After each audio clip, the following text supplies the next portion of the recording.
শুধু দর্শক বন্ধুরা, চ্যানেল এপিডি রেচে আপনাদের সকলকে জানাই স্বাগত। এই মুহূর্তে আমি আপনাদের সামনে উপস্থিত হয়েছি একটি ভেষজ উদ্ভিদের গুণাবলী বর্ণনা করব বলে। আজকে আমি আপনাদের সামনে যে উদ্ভিদটি নিয়ে এসেছি তার নাম চন্দ্রপ্রভা। এর আঞ্চলিক নাম সোনাপাতি, ইংরেজি থেকে ইয়েলো বেল ফ্লাওয়ার বলে ডাকা হয়। এর বিজ্ঞানসম্মত নাম ট্যাকোমা স্ট্যান্স। এই যে চন্দ্রপ্রভা বলে ডাকা হয় এর কারণ হচ্ছে এই গাছে যখন ফুল ফোটে তখন চাঁদের আলোর মতনই এর শোভা চারিদিকে ছড়িয়ে পড়ে। এছাড়া এর হলুদ রঙের ফুলগুলো দেখতে অনেকটা ঘন্টার মতন, তাই একে ইয়েলো বেল ফ্লাওয়ার বলে ডাকা হয়। এর অনেক ভেষজ গুণাবলী রয়েছে।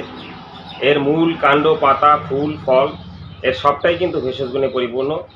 আমি বিস্তারিতভাবে আপনাদের সাথে এর ভেষজ গুণাবলী শেয়ার করব, সঙ্গে থাকুন।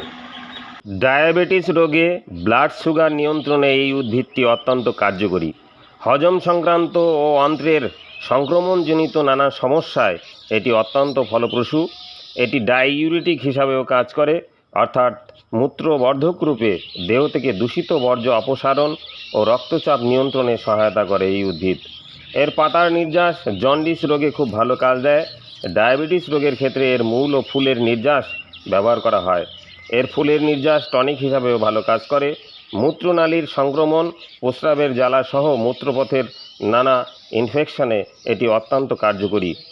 এছাড়াও মাথা ব্যথা, দাঁত ব্যথা, সর্দি, কাশি, ঠান্ডা, শ্বাসকষ্ট এবং চর্মরোগেও এটি অত্যন্ত ফলপ্রসূ।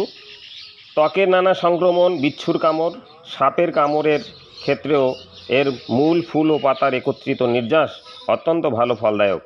এর মধ্যে উচ্চ ক্ষমতা সম্পন্ন ফেনোলিক ফ্ল্যাভোনয়েডস বর্তমান। এছাড়াও মনোটারপেন, অ্যালকালয়েডস, ইন্ডোলস, ট্রিপ্টোফান, ট্রিপ্টামাইন এবং স্ক্যাটল সহ অ্যান্থ্রানিলিক অ্যাসিড থাকে এর মধ্যে, যার কোনো কোনো উপাদান নির্বিষ হিসাবেও বিভিন্ন বিষক্রিয়ার ক্ষেত্রে অত্যন্ত ভালো ফলদায়ক। তবে রোগের নিরাময়ে ওষুধ হিসাবে একে ব্যবহার করতে হলে অবশ্যই বিশেষজ্ঞ ডাক্তারের পরামর্শ নিয়ে তবেই এটি ব্যবহার করা উচিত। এই সোনাপাতি বা চন্দ্রপ্রভাকে আমরা আলংকারিক উদ্ভিদ হিসাবে হয়তো ব্যবহার করে থাকি, কিন্তু এর মূল, কাণ্ড, পাতা, ফুল, ফল এর সব অংশই কীভাবে ওষুধ হিসাবে বিভিন্ন রোগের প্রতিরোধ ও প্রতিকারে কাজ দিয়ে থাকে সেটা আপনারা বিস্তারিতভাবে শুনলেন। এই সমস্ত ভেষজ উদ্ভিদগুলো দিনে দিনে বিলুপ্তির পথে চলে যাচ্ছে। তো কাজেই বন্ধুরা, আসুন আমরা এই সমস্ত উদ্ভিদগুলোকে সংরক্ষণ করি। বন্ধুরা, আমি আপনাদের সাথে এই চন্দ্রপ্রভার ভেষজ গুণাবলী বিস্তারিতভাবে আলোচনা করলাম। আশা করি ভিডিওটি আপনাদের ভালো লেগেছে এবং অবশ্যই এই ভিডিওটি আপনাদের উপকারে আসবে।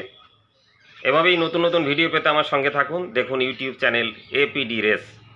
সবাই ভালো থাকুন, সুস্থ থাকুন। দেখা হবে নতুন করে অন্য কোনো ভিডিওতে। নমস্কার।